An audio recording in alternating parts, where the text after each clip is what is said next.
Well, I feel very privileged to be sitting here with one of the godfathers of drum and bass. Welcome back to New Zealand. Thank you. Yeah, really happy to be here. Just like every single year when I come out, I just get so excited to be here, and just always amazing crowds, and just really hyped for tonight, basically. I've been out there tonight and the punters are so keen and cannot wait for you to hit the stage tonight. Oh wow, wicked. I did want to ask, you've come off the back of a really busy summer run over in the Northern Hemisphere. Yeah. What was your schedule like over that time?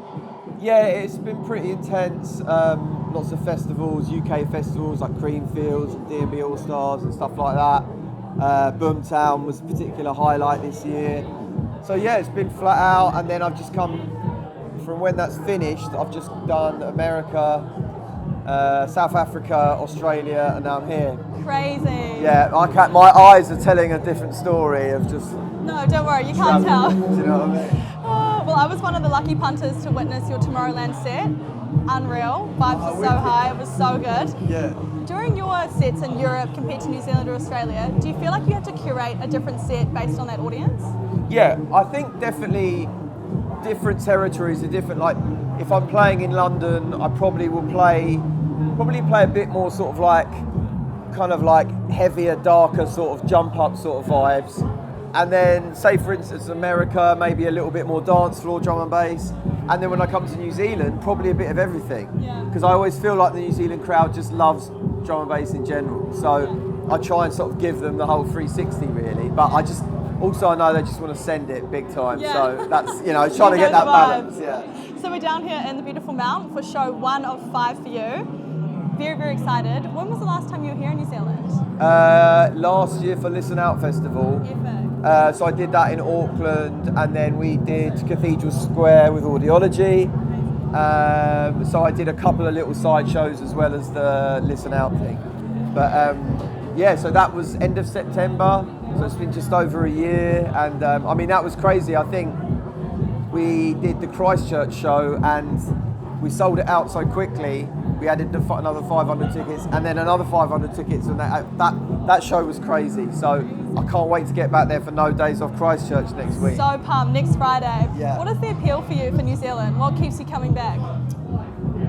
I think I would say just the enthusiasm of the crowd. Yeah. And I've had so many like mad experiences here. You know, when I first came out to New Zealand, say, you know, like Wellington show tomorrow that we've got. 10 years ago I came out to Wellington and I played to 300 people. You know, that was my headline show. I've got a headline show tomorrow and it's 5,000 or 6,000 people. And I feel like drum and bass fans in New Zealand have kind of grown with me, and we've kind of been on a bit of a journey together.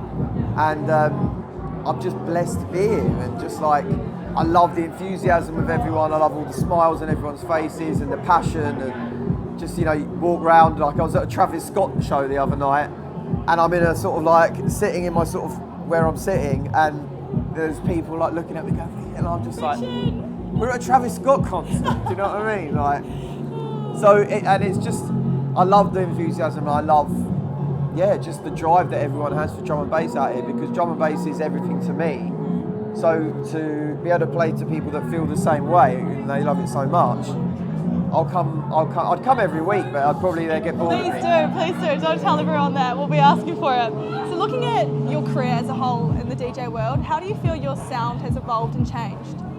Yeah, I think if I look at where I was doing like 15, 20 years ago, I think I played a more sort of minimal sound. I think the general sound of drum and bass was different then. And then as my career's kind of gone on and I played to bigger sort of crowds and done more festival sets, you know, I think my sound has sort of got more sort of main room sort of sound, you know, a little bit heavier in a way. But I love it, you know, like I just love being able to just get a reaction. And yeah, so I've evolved with how my career's evolved really, and I just love all types of drum and bass. So, you know, I love the deep minimal drum and bass. I don't get to play it as much as I'd like, but I also love the energy of dance floor and jump up, and I just want to feel a crowd. I want to be in it together and just feel that journey together. So you have a song coming out, is it next week? Yeah, 5th of November. 5th of November next week. Exciting. Yeah, is it, what do you call it? basically gunfire night, bang bang night, whatever. Oh, it is. Guy Fawkes. Guy Fawkes. Yeah, nice. So it's Guy Fawkes night. I'm jet lagged, so my brain's not quite functioning properly. But yeah, I've got Bang Bang releasing on Guy Fawkes night, 5th of November. Was that planned? No. And actually, I hadn't even clocked it. And I was on Charlie T's show before I came out, and she was like, Bang Bang, 5th of November. And I was like, Charlie, you're amazing. Oh, I love it. So Charlie T was the person that actually said, that's a hook. Do you know what I How mean? good is that? What a coincidence. Yeah. Can you tell us a bit more about the sound of that track? Yeah, so I was in LA for a few days, had a few days off, had a studio booked, and Stylo G, who's amazing dancehall artist from Jamaica, put a little message out on his Instagram saying, producers, anyone want to go studio? I'm in LA. And I was like, I'm in LA and I've got a studio. So we linked up and we turned up and he's like, right, what have you got for me? And I hadn't prepared anything because I'd literally just sort of got there. And I basically made the beat on the fly for him. So and he started singing the Bang Bang hook. We had a tune, we had the song, got back to England, and Rico Dan is an artist I've worked with before. He wanted to jump on it. And then we also got Frisco, massive, like, absolute pioneer, like grime artist from the UK, part of Boy Better Know. He jumped on it as well. And now we've just got this like massive amalgamation of like just everything on there, and it just Dream team. yeah, and it just the track's been going down so well. Just can't wait to get it out there. Do Kiwi punters get a bit of a taste of that track tonight? Is it in the They will set? get a serious taste of it. Yeah. Exciting. Can you talk us through your creative process when developing a new track and coming out with a new song? It can really change, to be honest. Like, say for instance, that track I was put on the spot in a way where it was just like, give me a beat. So I'm like, right, play that bass line, brother, and you know. Or sometimes I might sit at home for hours, days, trying to come up with a certain style. It can really, really change, you know. Sometimes you'll get in with an amazing songwriter and she'll come up, or he'll come up with an amazing vocal and you'll write to that. There's so many ways to manifest music, and that's why I love it. That's why I love making music, because you can create it in so many different ways. And that for me is the beauty of it, and that's why it never gets boring. Yeah, I love that. You've got so many hits in the past of your career. Do you know a song before it's going to be a hit? When you hear it, when you're in the studio, can you make a call on whether that's going to be big?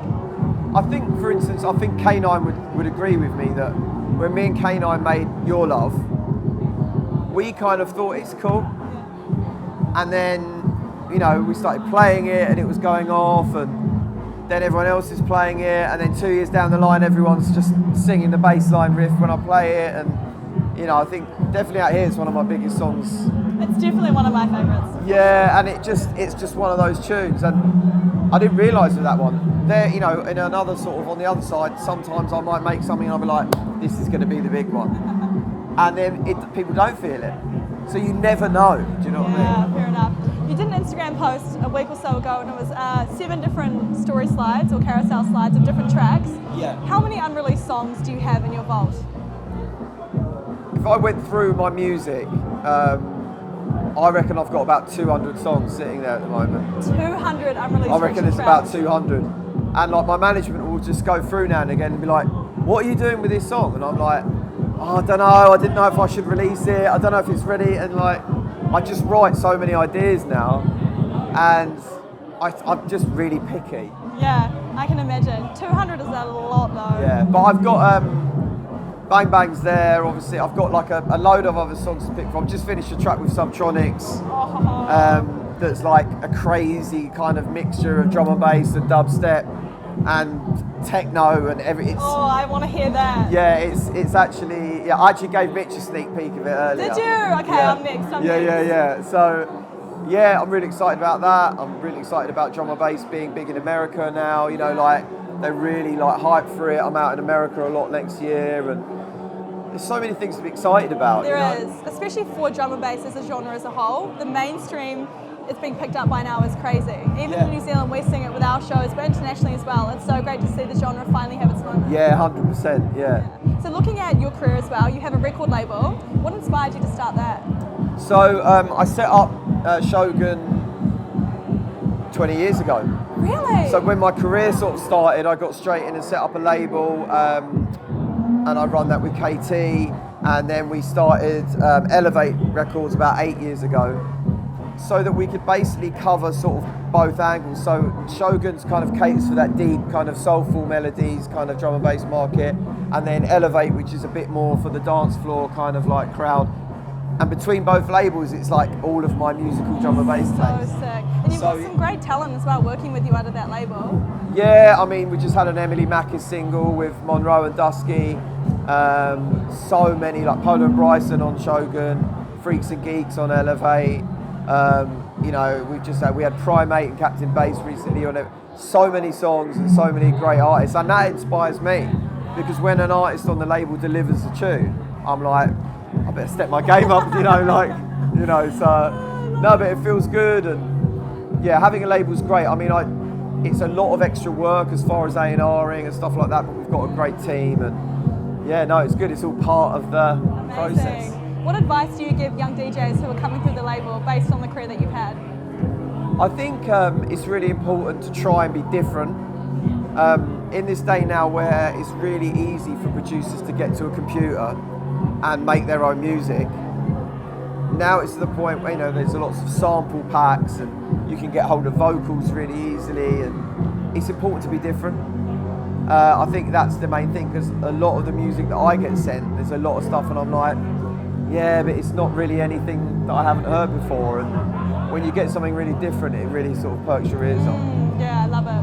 What has been the biggest moment of your career? When you look back on some of the key highlights, what's been a moment for you where you've thought, wow, I've really made it? Wow, there's kind of so many moments now, but I don't know I wouldn't be able to tell you what the biggest one of my career is. I'd say that this year, playing at Boomtown to 30,000 people was unreal. I think Rhythm and Vines, I did the midnight set a couple of years ago. That was I think that was 25,000 people. Like having moments like that, I'll always look back on and be like, I can't believe I did that. So yeah, it's moments like that really, just DJing and being in the moment and looking at something and being, I can't believe this is happening. Do you still get nervous in those moments or pre-show? No, I don't think I do. Now and again I do. It depends on my mood. Okay. I don't know what it is tonight, whether it's just the lack of sleep, I'm just like, I'm just turning up and playing, do you know what I mean? But sometimes, sometimes you get a bit nervous, but generally not, to be honest. Really? That's so good. Do you have any pre-show rituals that you do? I'm really into being organised. Okay. So I go through my music a lot. I prep my folders and go through music all the time, checking for new music, making sure that I'm up to date and that I've got lots of new music to play people, and I just make sure that I'm ready for every set. I never sort of turn up, just be like, Yeah, good. Organised, we love it. Yeah. And a question the punters always love to hear the answer to is, what is on your rider? What is on my rider? Yeah. What are your favourite selects to ask for? What about snacks? Snacks. It's so very DJ and boring. Vodka, beers, snacks. I did used to have a football on my rider. I need to check and see if they've got it tonight. Yeah, check for that, make sure. Yeah, otherwise I'll be having a word. No, I used to have a little football for backstage kickabouts, you know what I mean? And we'd get into trouble for kicking it into a big rap star's dressing room or something. Oh no, we don't want that. Well, that's okay. We're just DJs here today, so you're not going to piss anyone off. Everyone's good exactly, vibes, good vibes. Exactly. And last question is, what feeling do you want to leave the punters with tonight? What feeling do I want? What feeling do you want the punters to feel tonight during your set? I've been asked that already, actually. Yeah, really? Yeah, and I'll tell you what it is. I want them to feel elated. I want people to leave the set and feel positive, and I want them to feel uplifted and feel like they've really enjoyed themselves and had a good time. Epic, and I know that they will. Thank you so much, Friction, for sitting down with us, and we cannot wait for the rest of the tour. Wicked, thank you very much.